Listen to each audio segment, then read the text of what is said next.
অপবিশ্বাস বনাম শবনম বুবলী। আজকে আমরা জানবো শবনম বুবলী আর অপবিশ্বাসের জীবনী। শবনম বুবলীর পুরো নাম শবনম ইয়াসমিন বুবলী। শবনম বুবলীর বয়স 35 বছর। শবনম বুবলীর স্বামী মেগাস্টার শাকিব খান।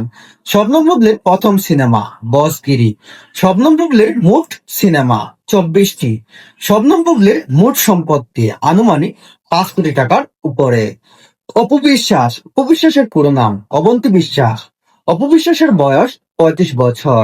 অপবিশ্বাসের জন্মস্থান বগুড়া, বাংলাদেশ। অপবিশ্বাসের স্বামী ডিভোর্সি, বর্তমানে তিনি। অপবিশ্বাসের প্রথম সিনেমা কাল সকাল। অপবিশ্বাসের মোট সিনেমা 86টি। অপবিশ্বাসের মোট সম্পত্তি 8 থেকে 10 কোটি টাকার উপরে। এবার বলুন, কে এগিয়ে, শবনম বুবলী নাকি অপবিশ্বাস? আপনার মতামত অবশ্যই জানিয়ে যাবেন আমাদের, আর কমেন্ট করে জানাবেন কে আপনার দেখা মতো জন